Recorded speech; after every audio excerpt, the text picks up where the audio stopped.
हा दलिया आपण 2 वाट्या कुकरला शिजत ठेवलेला आहे धुवून. याच वाटीने 1 वाटी गूळ घेतलेला आहे मी. हे खोबऱ्याचे काप करून घेतलेले आहे. सुकं खोबरं आहे. काजू बदाम आहे काप केलेले. इलायची आणि जायफळ, साखरची पूड आहे. ते आपण मिक्सरला काढून घेतलेलं आहे. आणि दलिया छान शिजल्यानंतर आपण याला फोडणीची तयारी करून ठेवलेली आहे. फोडणीसाठी तूप लागणार आहे. कुकर थंड होईपर्यंत आपण फोडणीची तयारी करून घेऊया.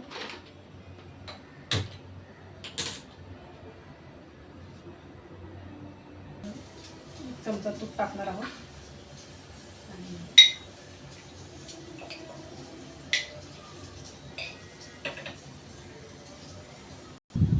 खोबऱ्याचे काप तळून घेणार आहे.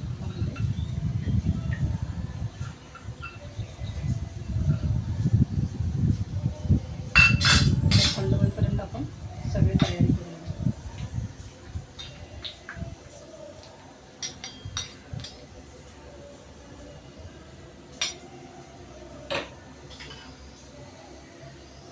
रंगाच्या होईपर्यंत आपण खोबऱ्याची वाटीत काढून घेतली.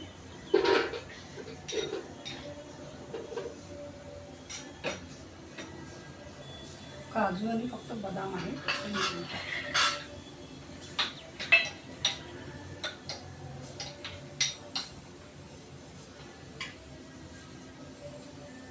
काजू बदाम तळून झालेले आहेत.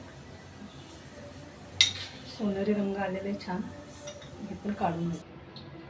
कुकर उघडून बघणार आहोत.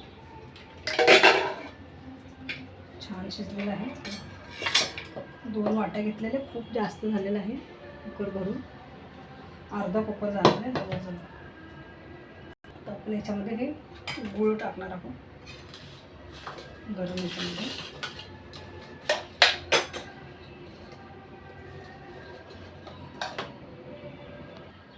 आपण याच्यामध्ये हे तूप आहे हे पण टाकणार आहोत. इलायची पूड पण आपण याच्यात टाकणार आहोत कुकरमध्ये. आणि खोबरं आणि काजू बदाम आपण याच्यात टाकून तयार झालेली आहे. आपण आता अजून एक शिट्टी होऊ देणार आहोत. खीर टाकून काढून